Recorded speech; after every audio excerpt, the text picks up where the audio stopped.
দেখেন না, আল্লাহ কিন্তু বলেছেন এই আমলটা করলে আল্লাহ সমস্ত জিন্দেগীর গুনাহ মাফ করবেন। দেখেন আলোচনাটা বুঝে আমল করা যায় কিনা। আমার মায়েরা, আমার বোনেরা, ও পূর্ব মোহনপুরের মুসলমান ভাইরা রে আমার, সাহাবাতুল আনসারীকে যখন টেনে নিয়ে যাচ্ছেন, এ বন্ধু রে, সাহাবারা ডাক দিয়ে কয়, বন্ধু, আমার নবীর দরবারে নিয়ে যাওয়ার আগে তোমার একটা প্রশ্ন জিগাবো। ডাক দিয়ে কয়, বন্ধু, কোন প্রশ্ন তুমি আমারে বলো। সাহাবাতুল আনসারী ডাক দিয়ে কয়, বন্ধু, নবীর দরবারে নিয়ে যাওয়ার আগে তুমি একটু আবু বকরের দরওয়াজায় নিয়ে যাও, আমি একটু আবু বকরের সাথে দেখা করব, দেখি একটু আমার গুনার ব্যাপারে তাকে জানাবো, দেখি আমার গুনার কারণে আমাকে আল্লাহ মাফ করবেন কিনা, ব্যাপারটা জানতে চাই।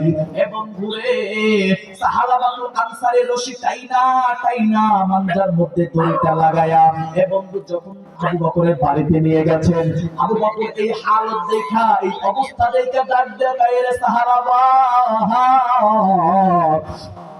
তোমার এই হালতটা কেন, তোমার এই অবস্থাটা কোন কারণে হয়েছে? এ বন্ধু, গভীর মনোযোগ, গভীর মনোযোগ। একেবারে আলোচনা সংক্ষেপ করে দিলাম, সংক্ষেপ অতি সংক্ষেপ, আরো সংক্ষেপ করে দিলাম, এদিক ওদিক তাকাবেন না। দেখেন তো আজকের মাহফিল থেকে জীবনের গুণাটা মাফ করে নিয়ে যেতে পারেন কিনা। দেখেন, হতে পারে এটাই আপনার আমার জীবনের শেষ মাহফিল, হতে পারে এটাই আপনার আমার জীবনের শেষ আলোচনা। আহারে বাজার, সারা বাংলার বিভিন্ন জায়গায় যাই, কত মানুষদেরকে নিয়ে কথা বলি, সামনের বছরে ওই মানুষগুলোকে আর পাই না। গত বছরে এই অনুষ্ঠানে, এই মাহফিলে কথা বলেছিলাম, খোঁজ নিয়ে দেখেন এমন মানুষ এখানে বসে কথা শুনেছে, আজকে তারা দুনিয়ার মধ্যে নাই। কথা বলেন ঠিক কিনা? আমার ভাইরা, সাহাবাতুল আনসারী ডাক দিয়ে কয়, আবু বকর, আমি তো এই গুনাহ করে ফেলেছি, আমাকে তোমরা আমানত দিয়ে গেছিলা, মানুষদের বাড়িতে খাবার পৌঁছায় দেওয়ার জন্য বলেছিলা। এ বন্ধু, ভালো করে গভীর মনোযোগ দিয়ে শুনবেন। আপনি তো আপনারা তো আমাকে দায়িত্ব দিয়েছিলেন, আমি একটা আমানতের খেয়ানত করে ফেলেছি। আবু বকর ডাক দিয়ে কয়, কি খেয়ানত করছো বলো। এবং সাহাবাতুল আনসারী ডাক দিয়ে কয়, আমি সাঈদ ইবনে আব্দুর রহমানের বউয়ের যখন বাজার ঘাটটা করে দিচ্ছিলাম, একদিন আমার মনের মধ্যে মায়া লাগা গেছে। আরে সাহাবাতুল আনসারী, তুই প্রতিদিন বাজার ঘাটটা কইরা দাও, তোমার বন্ধু হাতটা কত সুন্দর, তুমি তো ধরলা না, তুমি তো দেখলা না তোমার বন্ধু হাতটা কত সুন্দর। আমার ভাইরা, সাহাবাতুল আনসারী আবু বকরকে ডাক দিয়ে কয়, বন্ধু, আমি তো গুনাহ করার নিয়তে, জেনার উদ্দেশ্য নিয়ে আমি হাতটা ধরে ফেলেছিলাম। আমাকে তো সাহাবাতুল আনসারীর স্ত্রী ডাক দিয়ে বলছে, কি করলি তুই, তোর দিলে কি আল্লাহর ভয় নাই? আমার তো দিনের ভিতরে আল্লাহর ভয় ঢুকে গেছে, আমার কোনো মাপ পাওয়ার কোনো উপায় আছে কিনা? এ বন্ধু, আবু বকর এই কথাটা শুইনা কান্না কইরা দিয়ে ডাক দিয়ে কয়, সাহাবা বলে, কি করলা তুই, তুই কি গুনাহ করছো? আর আমি শুনতে চাই না, শুনতে চাই না, যা যা, আর এক মিনিটও নয়, তুই এক সেকেন্ডের ভিতরে আমার চোখের সামনে থেকে চলে যা। তুই আল্লাহর নবীর কথাটা অমান্য করছো, জেনার গুনাহটা তুমি কইরা ফেলছো। এবং ধরে সাহাবাতুল আনসারী কান্নার আওয়াজ আরো বাইরে গেছে। সাহাবাতুল আনসারী এবার আবু বকর, সাঈদ ইবনে আব্দুর রহমানকে ডাক দিয়ে কয়, বন্ধু, আবু বকরের বাড়িতে গেলাম, আমার উপায় কোনো হইল না, মাপ পাওয়ার, ক্ষমা পাওয়ার কোনো উপায় হইল না। এ বন্ধু, এখানেও যারা বসছেন, আপনার আমার গুনাহের কথা যদি নবী জানতো, আমার মনে হয় আপনার আমার দিক থেকেও আমার নবীর চোখটা সরায় নিতে। কথা বলেন ঠিক কিনা? এ বন্ধু, আমার মতো যারা গুনাহগার এখানে আছেন, আলোচনা শেষ পর্যন্ত থাকেন, একটা আমল আমি শিখিয়ে দিয়ে যাইব।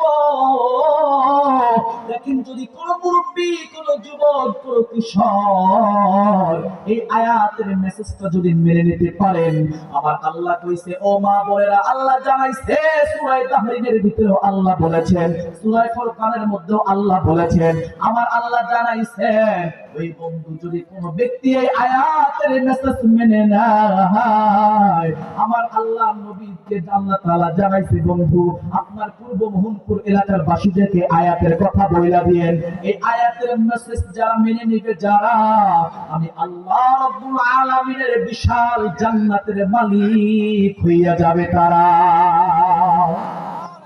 আমার ভাইয়া সাহাবাতুল আনসারী সাইদ ইবনে আব্দুর রহমানকে ডাক দেয়, বন্ধু যেহেতু আমারে আবু বকর তাড়ায় দিছে, একটু ওমরের বাড়িতে চলো, একটু ওমরের বাড়িতে যাই, দেখি ওমর আমার কোনো উপায় বের করে দেয় কিনা।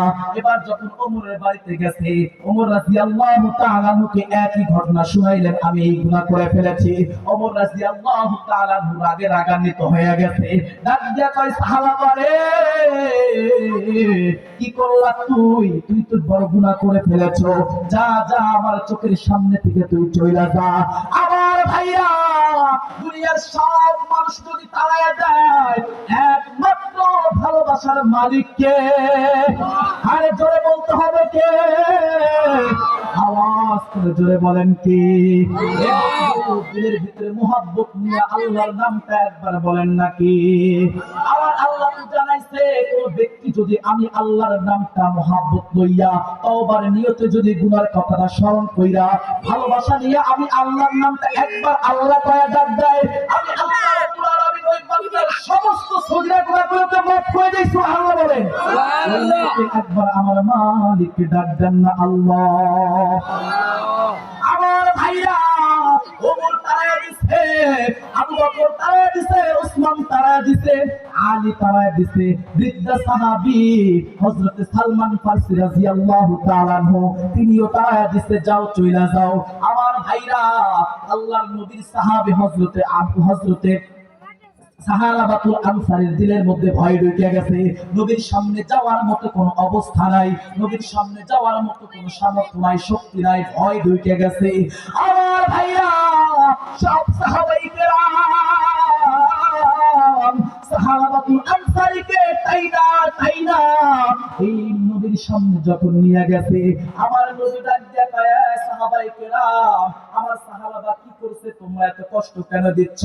আমার ভাইরা, এবার আল্লাহর নবীকে সাহাবাতুল আনসারী ঘটনাটা শুনায় দিছে। নবী গো, নবী গো, নবী গো, আপনি তো আমারে দায়িত্ব দিয়েছিলেন, আমি তো